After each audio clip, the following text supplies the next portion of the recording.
Hello again, and welcome back to week 51 of year 3 of the Religious Education Initiative. This is day 3. Last time we saw the Lord speak about the day of His coming, which no one can tell in advance, but for which we are all called to be prepared. He gave the example of a servant who is left in charge of his master's household, who must be faithful at all times because he doesn't know when his master will return. The Lord will continue in this next chapter, the final chapter that we have not yet read in Matthew, with further parables about the need to be prepared.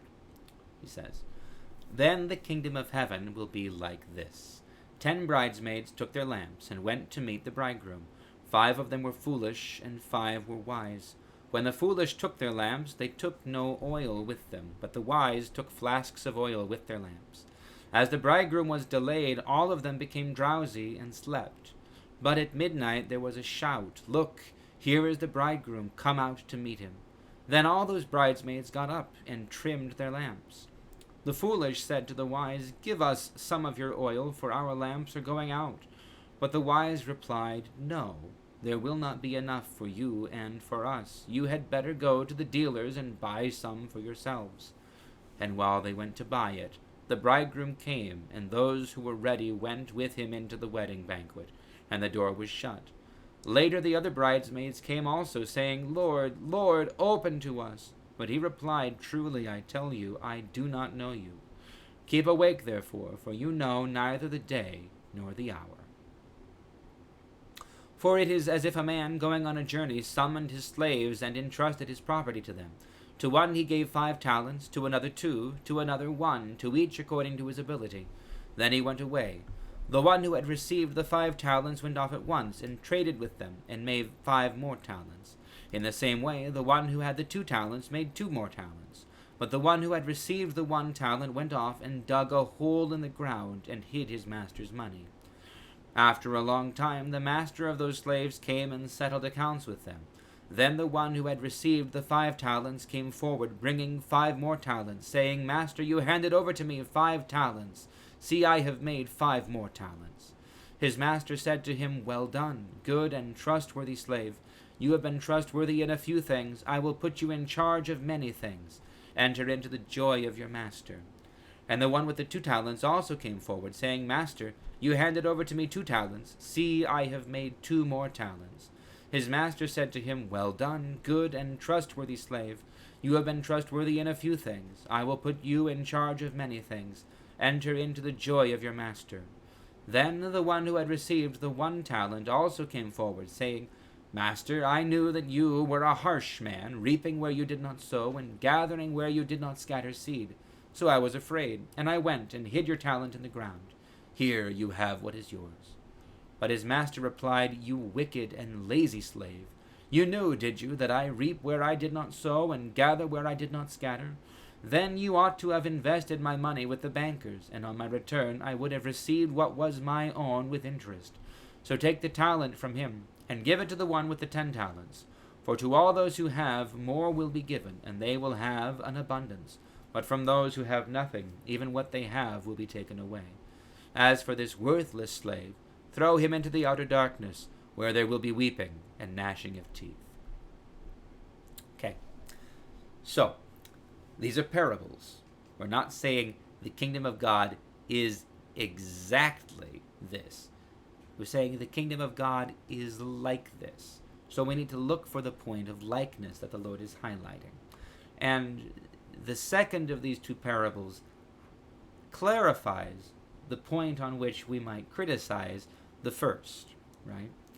Because 5 of the bridesmaids brought oil and were prepared.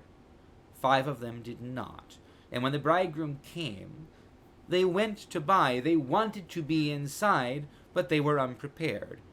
And we can look at this and criticize all the details and say, "But Lord, they wanted to be in. Surely you would be merciful to them," right? Or, the others should have shared with them. Why did they have to go and buy?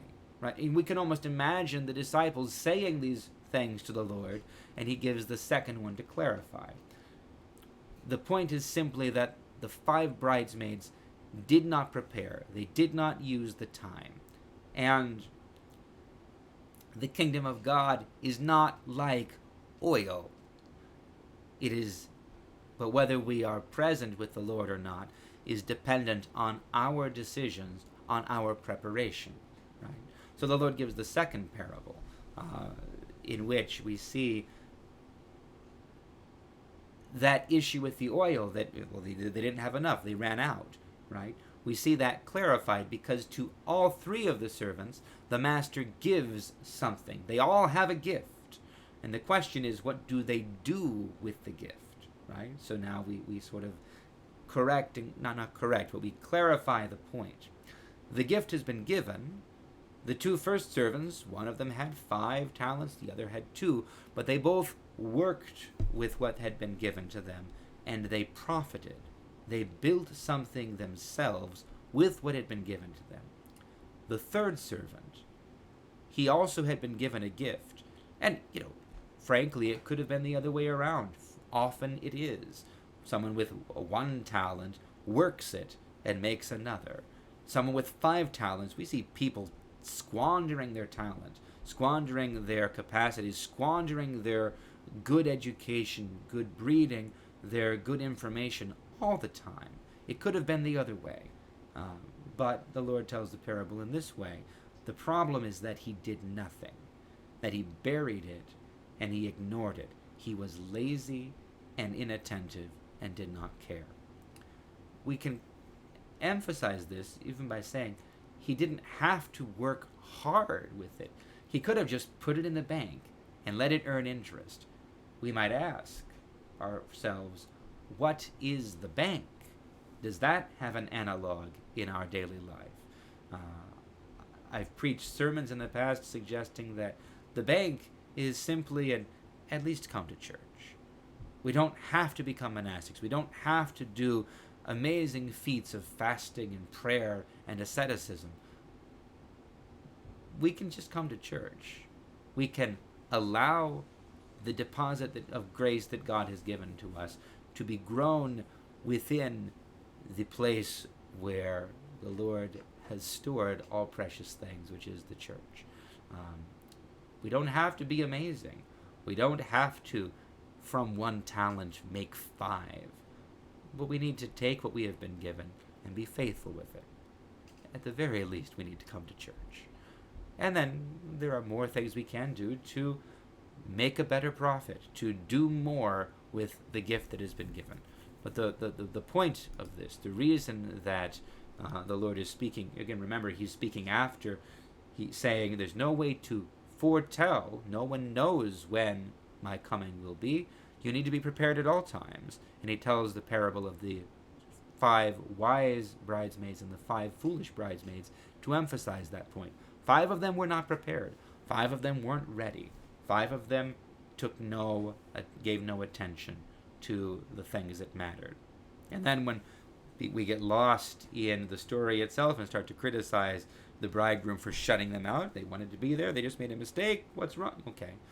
Then we see the example of the talents, that it's not just that they didn't care enough, it's that last servant didn't care at all. He took what had been given and he buried it. So, for all of us, may the Lord grant us wisdom and discernment and prudence and faithfulness so that we do not bury the deposit of grace that has been given to us. So, that's it. God bless you all. We'll see you next week for the last reading of year 3.